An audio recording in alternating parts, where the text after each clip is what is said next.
Olá, gente, tudo bem?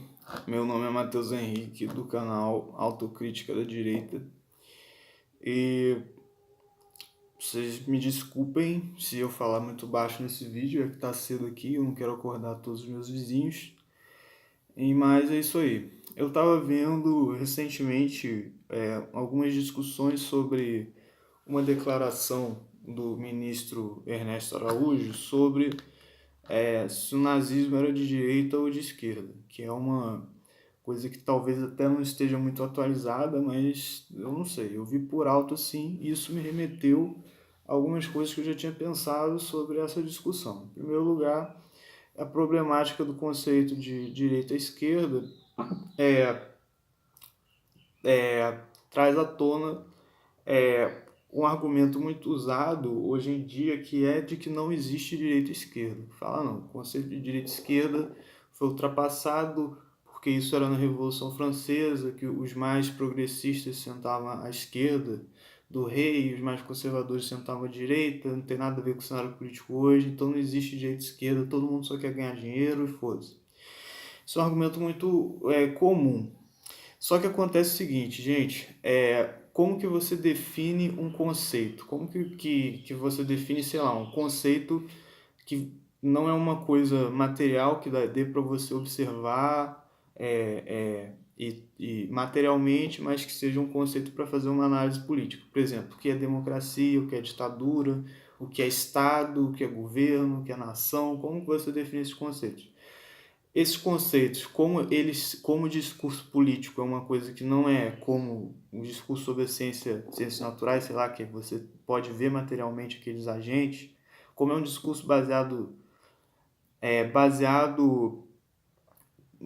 na área de humanidades e, portanto, é todo baseado em grande parte em convenções que são criadas a partir da liberdade humana de, de vamos dizer, criar entes ficcionais, porque o Estado é um ente ficcional, a democracia é um ente ficcional, até um governo autoritário é um ente ficcional, e você percebe os efeitos materiais desse governo, mas você não percebe o governo, a ditadura, a democracia materialmente.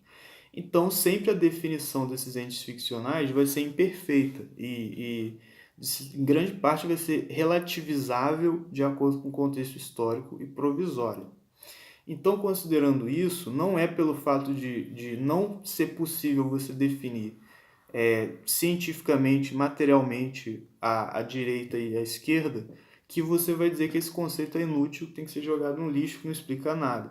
Porque se for ver assim também, você não pode usar o conceito de democracia, porque tem uma variedade de manifestações de entidades abstratas governamentais que são consideradas democracia. É a democracia parlamentarista, é a democracia presidencialista, é a democracia que tem a república unitária, é a democracia que tem a república federativa, é um monte de modelos diferentes de democracia. Então você vai dizer, não, democracia não existe, é um conceito ultrapassado, porque democracia era a democracia ateniense, que os cidadãos iam lá com as pedrinhas, colocava cada um numa urna e eles votavam. Se não for assim, não é democracia. Então a democracia americana não é democracia, a democracia brasileira não é democracia, democracia é só a democracia ateniense.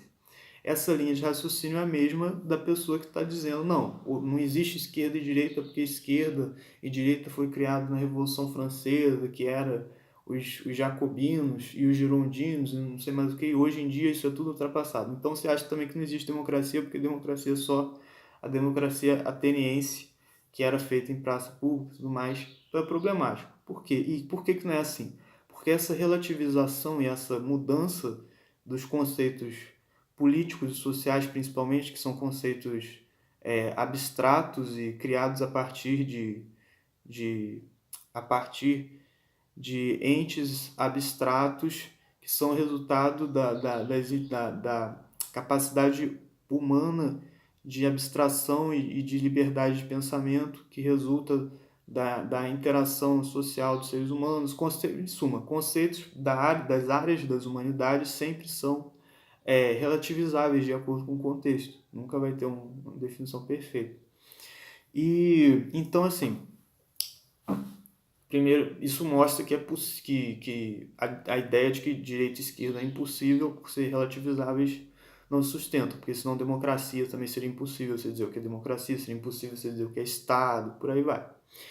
E a segunda parte é você dizer que é útil dizer que alguma coisa é de direita e alguma coisa é de esquerda. Eu acho que a utilidade se dá a partir do momento de que tem grupos que se identificam como tais e que o fato de você perceber o viés esquerdista ou direitista de determinados grupos permite você entender melhor as ações desses grupos e o contexto do ativismo político deles. Então, por exemplo, se você vê aí o Jandira Fegali, o Luciano Angel, sei lá, falando, não, eu defendo o direito das minorias, eu defendo soberania, sei lá, eu defendo a luta contra as potências imperialistas, defendo, sei lá, pautas que são consideradas de esquerda, e no momento que eles falam, não, eu defendo essas pautas porque eu sou de esquerda, porque eu represento a esquerda, o Mano Brown falando, a esquerda tem que se unir, se bem que ele não falou isso, né? Mas ele fala, não, a esquerda tem que se consertar, tem que dialogar com o povão. O outro cara falou, não, a esquerda tem que se unir. Então, assim, milhões de pessoas usando um discurso que fala sobre a esquerda, que eles próprios se denominam esquerda, e eles dizem que as ações deles são orientadas para o benefício de algo chamado esquerda, já mostra que, porra, tem milhões de pessoas falando na tal da esquerda, então alguma relevância para você entender o discurso que eles estão emitindo, você ter uma definição, por relativizável, por imperfeita que seja, desse conceito de esquerda, vai ser alguma coisa útil que vai te ajudar a entender o que as pessoas estão falando. E a direita também, você viu o Bolsonaro, sei lá, os parlamentares do PSL, falando, não, eu sou de direita, eu defendo armamento civil, defendo os valores cristãos, ou sei lá, porque são pautas de direito, nós somos a direita. A direita precisa ter um ativismo em prol de determinada coisa. Então, porra, tem milhões de pessoas se identificando como direita, dizendo, emitindo um discurso em torno desse conceito de direita, então alguma relevância isso tem que ter. Agora, o que dizem é que tem gente que não se encaixa. Então, tem gente que fala, não, eu sou liberal, eu acho que os liberais não se encaixam nem na direita nem na esquerda, porque tem isso, isso e isso. Então, tudo bem, cara, você dizer que... Eu concordo, eu acho que tem certas definições que são muito problemáticas que não dá para encaixar. Eu acho que, por exemplo, Getúlio Vargas não dá para encaixar em direita e esquerda, porque tem elementos dos dois, e é problemático. Eu definiria como um centro autoritário, entendeu? O liberalismo, sei lá, o Emmanuel Macron, eu definiria como um centro liberal, um centro democrático, sei lá, que tem elementos de esquerda e de direita, então é difícil você classificar. O próprio governo, regime militar do Brasil, tem elementos de esquerda e de direita, então é difícil. Mas, por exemplo, o fato de você não se considerar nem de esquerda nem de direita, porque você acha isso problemático, e o fato de haver muitos grupos, muitas pessoas que não consigam se encaixar no conceito de esquerda e direita, não quer dizer que esse conceito não exista e tem que ser totalmente jogado no lixo, porque tem muitas pessoas que se unem em torno dessa ideia de esquerda e muitas que se unem em torno dessa ideia de direita. Só por esse simples fato, esses conceitos já ganham relevância. Então, prosseguindo na linha de raciocínio com a história do nazismo, eu vejo aí que o pessoal meio que fica perdido nessa discussão e começa a falar, porque era Partido Nacional Socialista, então por causa do nome socialista ele era de esquerda, e tem gente que fala, não, mas isso não quer dizer nada. Mas o que acontece? Eu acho que o principal dessa discussão é que você tem que pegar o governo do fulano de tal, o governo que aconteceu em tal país. Ele tinha determinadas características que podem ser consideradas. Vamos dizer, não dá para fazer isso perfeitamente, mas dá para você buscar uma enumeração das características que seriam de esquerda e as que seriam de direita, e você vê o que predomina. E eu acho que se você ver no caso do nazismo, em primeiro lugar tem a argumentação normalmente usada pelos liberais, pelo pessoal que faz análise muito economicista, que diz que não, no nazismo, para você conseguir criar uma empresa, para você conseguir ter iniciativa privada respeitada, você tinha que ficar de joelhos perante o governo. O próprio Hitler falava, não, nós vamos deixar o empresariado de joelhos, vamos fazer o que quiser com ele. Tem esse elemento que caracterizaria um governo socialista. Eu acho, esse elemento é importante e é uma característica de esquerda, porque nos regimes como o livre mercado acabou se tornando, por mais problemático que esse conceito seja, acabou se tornando meio que o status quo das civilizações ocidentais. O capitalismo, pelo menos no geral, acabou se tornando não, não é bem status quo, acabou se tornando a situação estabelecida. Então, quem é a favor da situação estabelecida é de direita e quem é a favor das mudanças radicais é de esquerda. Então, quem era a favor do capitalismo era de direita e quem achava que você tinha que controlar a economia para distribuir entre os pobres, para fazer uma revolução e tal, era de esquerda. Eu acho esse conceito até válido, mas não é para mim o mais importante. Para mim o mais importante é a concepção da estrutura ideológica do nazismo, que se aproxima muito mais dos movimentos de esquerda do que de direita. Em primeiro lugar, o que caracteriza aqui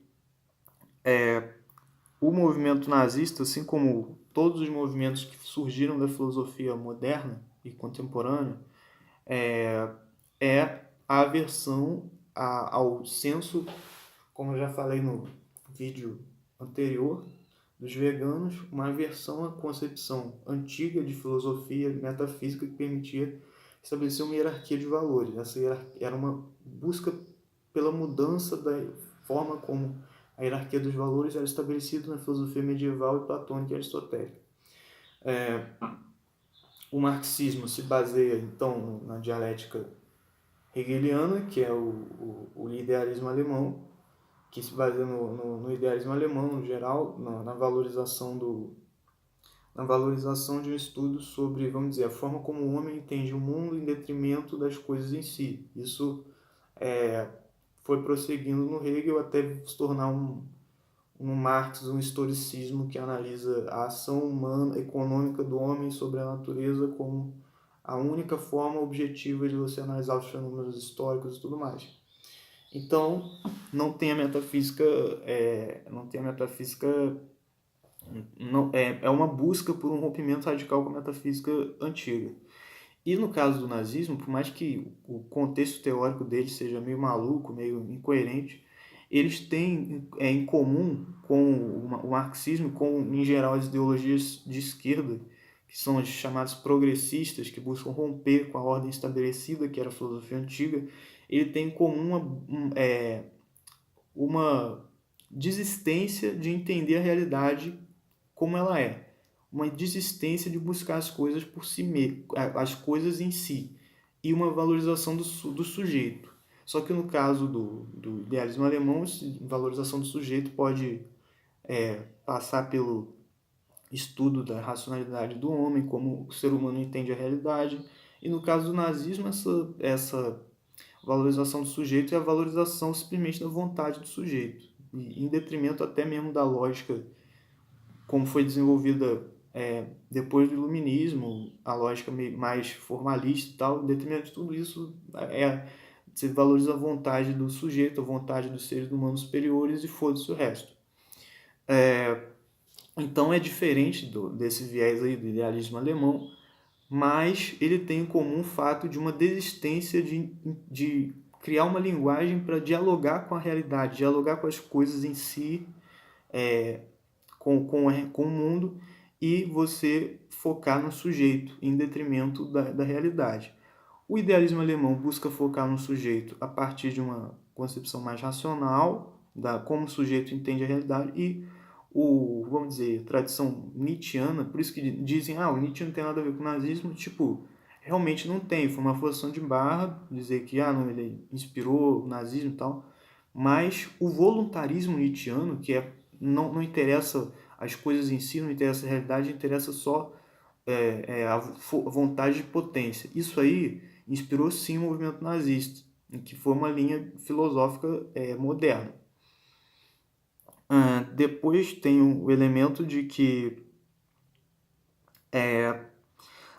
essa valorização do subjetivismo e da vontade individual, por mais paradoxal que isso pareça, isso conduz a uma mentalidade coletivista. Porque se o que é importante é a minha vontade e foda-se, isso acaba isso acaba evoluindo para uma concepção de que a gente vai formar um grupo político baseado nas pessoas que têm a mesma vontade. E como a gente desistiu de entender o mundo em si, a gente desistiu de buscar uma forma de dialogar com a realidade, a gente vai ficar só no sujeito. E é isso aí. Então a luta política desse grupo que compartilha os mesmos valores é mais importante que qualquer outra coisa. Que o valor da vida humana, que o valor da liberdade e tudo mais. Esse coletivismo é muito baseado, esse coletivismo baseado no subjetivismo que surgiu com a filosofia pós-iluminista é muito semelhante ao coletivismo dos marxistas, porque no marxismo, assim, tipo, tudo, se você diz que a vida humana, a liberdade humana é uma coisa necessária, isso é mero discurso metafísico que tem que ser desprezado. Tudo que é objetivo, que você pode identificar como realidade, é só aquilo que você observa a partir das relações de trabalho e da interferência do homem na matéria. Então, você dizer, não, eu não vou matar o fulaninho ali porque a vida humana tem um valor intrínseco, então eu tenho que preservar a vida do fulaninho. Isso aí, pelo marxismo, apenas metafísica, que tem que ser desprezado. Certo seria você falar, não, o que interessa são os movimentos no nível no nível mais amplo, de acordo com o desenvolvimento histórico, com a estrutura econômica da sociedade, com a macroestrutura, vamos dizer, da sociedade. Então, se você pega e faz um plano aqui para matar milhões de pessoas, desde que seja para melhorar as relações econômicas no geral e criar um modelo socialista que coletivamente é melhor, então isso é válido. A vida humana de um cara não pode ser respeitada. Por si só, senão é uma baboseira metafísica. Então, o que tem que ser respeitado são os movimentos coletivos. Então, qual que é a consequência disso aí? É a negação do próprio estatuto, a tendência à negação do próprio estatuto de humanidade dos adversários políticos. Porque se a vida por si só é uma abstração metafísica que não diz nada e que tem que ser desprezada, assim como a liberdade, não tem por que você respeitar o cara que é seu adversário político, só porque ele é um ser humano. Então você pode descartar a vida dele, matar. E isso aí acontecia tanto no caso do marxismo, que até hoje tem essa história aí de, não, se o cara é um bom empresário, é um burguês, que é uma pessoa boa, então ele tem que pegar uma boa espingarda, acertar ele com uma boa bala, cavar uma boa cova e uma boa pá, e enterrar, tudo mais. Tem gente que fala que isso aí é uma figura de linguagem, que na verdade é só uma representação da guerra política e tudo mais. Mas, pelo que a gente vê aí, é bem plausível que tenha muita gente que leve isso ao pé da letra, que acredite nisso mesmo. Hoje, historicamente, não tem dúvida alguma de que os comunistas acreditavam nisso mesmo. Acreditavam que quem discordava, mesmo que fosse uma pessoa boa, não interessava. A vida dele não valia nada. Historicamente, sempre foi assim. Por isso que teve os genocídios da Rússia, da China e tudo mais. E o nazismo também teve o genocídio dos judeus, porque a única diferença é que os comunistas estabeleciam essa interpretação coletivista do movimento histórico e do ativismo político baseado na ideia da luta de classes, e os nazistas baseado na ideia da luta de raça. Então, se você era da raça diferente da minha, então sua vida pode ser descartada, assim como no comunismo, se você é um aliado da burguesia ou se você é um aliado é um inimigo da revolução, sua vida pode ser descartada de milhões de pessoas, não tem problema. Então tem uma estrutura ideológica comum. O principal é isso. Vamos seguir aqui. Então, seguindo na minha linha de raciocínio, tem até gente que cita elementos do nazismo que seriam de direita. Cita não, os nazistas eram de direita porque eles matavam os comunistas e matavam os socialistas e tudo mais. Bom, Se você for ver por aí, então o Stalin também nunca teve um regime de esquerda na história da humanidade, porque todos os regimes socialistas, comunistas, a pauta número um era matar os inimigos da revolução, que também eram de esquerda. Só vê os caras que mais mataram os esquerdistas na história foram o Mao Tse Tung e o Stalin, porque eles matavam aqueles que eram considerados traidores e tudo mais. Depois falam, não, mas o nazismo queria, até falam em voltar ao monarquismo alemão e tudo mais, e tipo, se eles chegaram a defender isso, foi só por uma questão estratégica para atrair os setores monarquistas para apoiar os nazistas, como eles tentaram até atrair, se eu bem me lembro, eles tentaram atrair o partido de centro católico, eles tentavam fazer aliança com o maior número possível de partidos de direita, inclusive com os grupos liberais. O Hjalmar Schacht, que era o ministro da Economia, era liberal e tal, e eles pegavam esses caras de forma oportunística para atrair eles depois. Assim, sem querer comparar a gravidade dos erros e tudo mais, é a mesma coisa que você falar que o governo Lula era de direita porque ele pegou e tinha o apoio do Henrique Meirelles e tinha o apoio do DEM, que era um partido de direita, tinha o apoio do antigo PFL, que era liberal. Então, não, o Lula criou uma retórica para seduzir o PFL, alguns grupos de direita, para apoiar o governo dele em prol da eficiência econômica, então ele era de direita por causa disso. É óbvio que não, ele usou eles para conseguir um objetivo e depois, não é que traiu, né, mas depois ele usou eles para um objetivo que não tinha vínculo com a ideologia deles. Então isso não caracteriza ele como direita. E no caso do nazismo foi a mesma coisa. Eles usaram alguns grupos lá de direita, nacional-conservadores ou monarquistas, para fazer uma aliança para chegar no poder, e depois traíram. E não tinha ideia nenhuma de dividir o poder com o Kaiser, obviamente, porque o Hitler que era o líder supremo. E além disso, tem a questão de sociedade hierárquica, que eles dizem também, que não, a esquerda é um progresso para uma humanidade maravilhosa, que não vai ter hierarquias, e o nazismo era extremamente hierárquico, porque tinha a superioridade dos arianos sobre os judeus e tudo mais, e então não era de esquerda por causa disso. Mas, pô, se você for ver aí, não existia um mundo, nenhuma sociedade mais hierárquica que a da União Soviética e da Coreia do Norte. E de Cuba também, por exemplo, que os membros do governo têm tudo e vivem com uma vida luxuosa, e a maioria da sociedade vive na merda e é impossível eles ascenderem socialmente. Então, é uma sociedade mais hierarquizada até do que as monarquias. Então, eles não vão ser de direita por causa disso. Então, a questão que eu concluo é que, assim, o nazismo pode até ser interpretado como contendo alguns elementos de direita, mas, assim, um elemento de direita para 50 elementos de esquerda. Então, no total, ele tem que ser considerado um movimento de esquerda. E aí o pessoal fala, não, a própria embaixada da Alemanha falou que o nazismo é de esquerda, é de direita, então ele é de direita. Aí, cara, aí você está usando o argumento de autoridade, porque, em primeiro lugar, que a embaixada da Alemanha, os alemães são um povo que é traumatizado historicamente com isso, é nítido como que esse trauma histórico complicou o debate público na Alemanha até hoje, deixa os alemães meio malucos com essa história.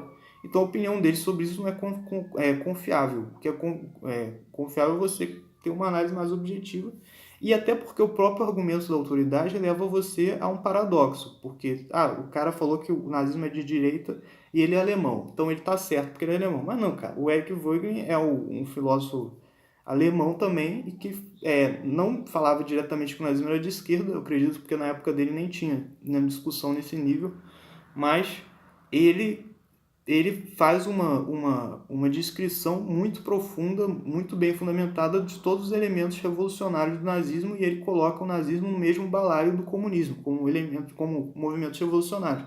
Então, se for usar o argumento de autoridade, você chega num paradoxo, porque tem um alemão que fala que é de direita, mas tem os alemães que falam, pelo menos o Eric Voegelin fala que é a mesma coisa que os movimentos revolucionários. Então, isso não leva a nada. Então é isso aí. Muito obrigado a quem assistiu. Espero ter contribuído alguma coisa para essa discussão. Até mais.